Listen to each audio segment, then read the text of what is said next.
शिक्षा में भारतीयता, भारतीयनेस इन एजुकेशन। भारत एक प्रॉपर नाउन है, उसका ट्रांसलेशन नहीं करना चाहिए।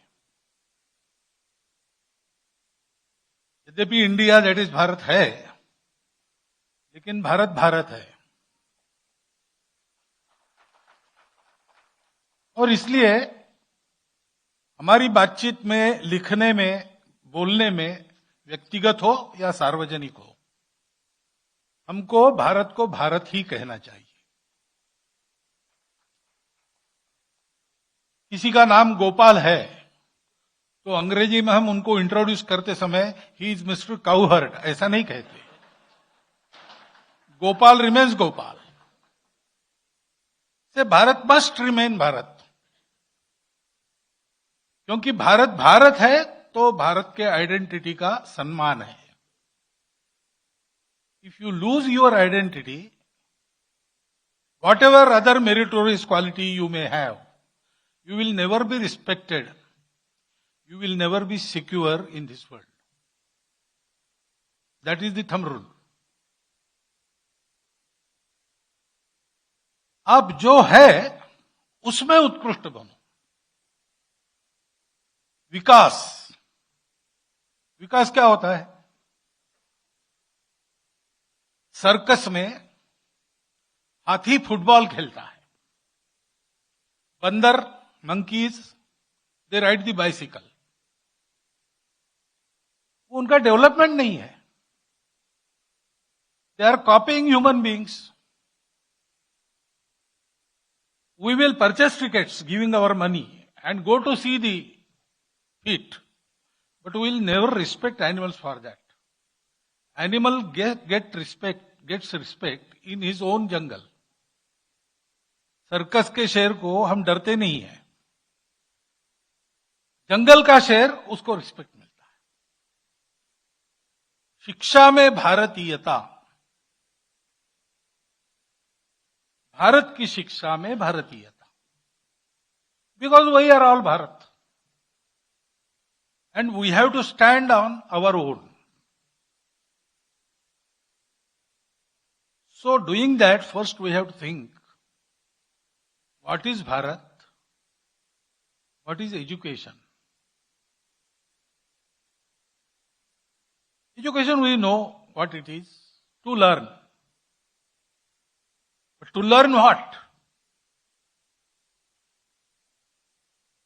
Learn to earn.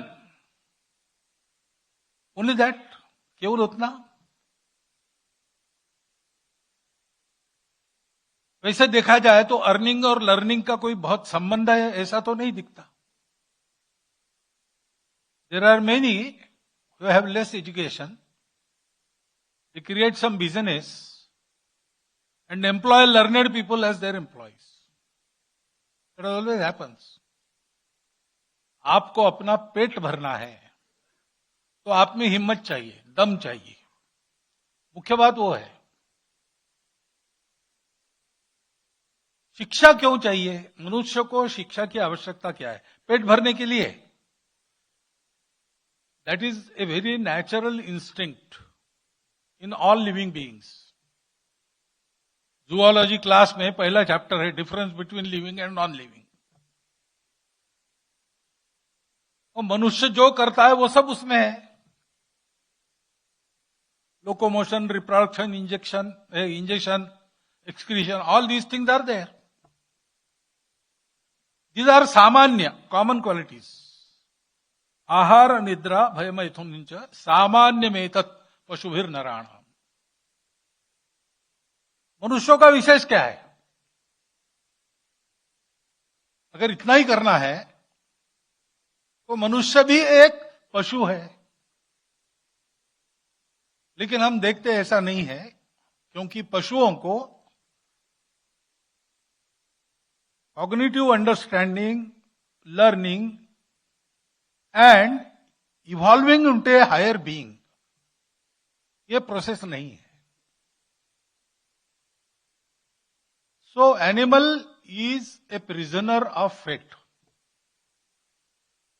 वो जन्म लेता है, क्यों जन्म लिया उसको पता नहीं, मरेंगे कैसे कब उसको पता नहीं, उसको एक ही बात पता है, मरते दम तक जीना है, जीने के लिए खाना है, और मृत्यु आएगी। तो अमर होने का एक ही रास्ता है, प्रजा बढ़ाओ, अपनी स्पीसीज की संख्या बढ़ाओ। पशु वो करता है, और वो करने के लिए उसको सीखना नहीं पड़ता, it is naturally, very instinctively built in mechanism in all living things.